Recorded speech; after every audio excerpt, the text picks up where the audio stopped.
The X marks the spot is really like a sign that God is telling them to renew that whole great commission that was given to them by Jesus, for them to go out and preach this gospel to the world. So I guess, see, this is what happens when these people ignore their history and try to act as if somehow they haven't been in charge for the last 2,000 years. They haven't had us in oppression for the last 400 years, because then they could say that they just came out of the 400 years of oppression, all the while ignoring the fact that they have been the ones oppressing the Most High's chosen people. But I found it absolutely hilarious that the guy would say that the X marks the spot, April 8th was actually like a sign to, or a renewed sign for them to go out and have that great commission. I'm like, I really think your track record speaks enough. I really don't think the Most High wants to see a 2.0 of what the Gentiles are going to do for the Great Commission.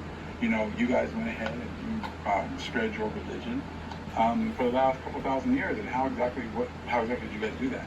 Oh, by raping, robbing, murdering, and stealing from everyone, hiding their history, taking away identities and giving it to other people. I think the Most High has seen enough of what you would do for your Great Commission. But see, the only way that you guys could think that somehow this sign of X over America, I mean, like, who's been in charge of America for the last, couple of thousand years, or last 1,000 years or so? Actually, no, since 1492. Who's been in charge? The Gentiles have been in charge, have they not?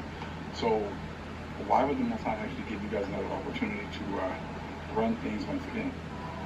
I think that he's already seen enough of you guys running it. So really, this X marks the spot has nothing to do with you getting an opportunity to do a 2.0 with the Great Commission, with you guys getting an opportunity to run things once again. See, this is what happens when you've ignored the Most High's chosen people this whole time, and you've made up, pretty much your own reality. Your reality is pretty much based on ignoring your history. The Most High is not, the X marks the spot has nothing to do with you getting an opportunity to renew your opportunity to go out and do the Great Commission again. We already had doctrine of discovery. We've already seen how you treat the Most High chosen people as 3/5 of a man. We already know about that. You've taken our scriptures and you've hidden books and hidden information. Why would the Most High say, oh, you know what, you did such a good job, you get to do it again? See, the only way that this stuff works is if you ignore your history. You already have a testimony. Most High does not need testimony 2.0 from the Gentiles. He doesn't need them to give them the opportunity to run things.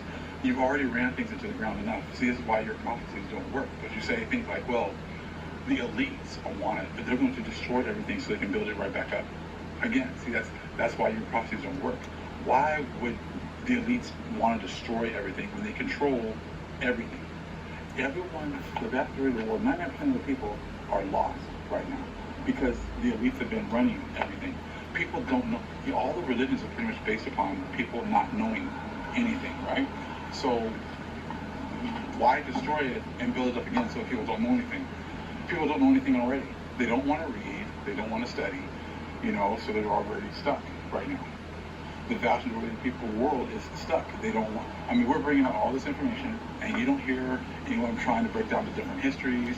This information we're bringing out, we have a lot of first-hand accounts, primary sources that we bring out, and the vast majority of the world has nothing to say to refute any of this information. So, if that's the case, why would the Most High allow you guys to get an opportunity to redo everything? See, this X marks the spot is the end of your reign, not the restart, not the great reset. That's not what's going on here. It's the end of the Gentile reign. The time of the Gentiles has come to an end, and so it's just really funny to see this pastor say that this sign is like a sign to renew the whole great, the Great Commission that Jesus gave us to go out and spread the gospel, spread the good news. We've already been, we've already been a party to your good news, and you spread the good news, and we don't want that anymore. No one wants you at the top anymore. No one wants you breaking down scriptures anymore. And it's funny when people keep coming in and talking about the scriptures like Paul. It's like you guys act as if you haven't already been in charge for the last, few thousand years. You've already been in charge. You already have a testimony. But you guys are coming in and talking about Paul, how Paul gave you the opportunity to run things, how Paul gave you the opportunity to be able to dictate what we read. You act like that just happened like last week. You guys have already been in charge. We've already seen what you're going to do with, taking the scriptures and running with them. We already see your testimony. Now, you don't want to talk about that. Everyone wants to ignore their testimony, but the Most High already has a testimony against absolutely all of you. And now it's time to pay. So it's not a 2.0. It's not a redo that's coming. That's not what April is all about. April is at the end of the times of the Gentiles. Shalom. Beautiful.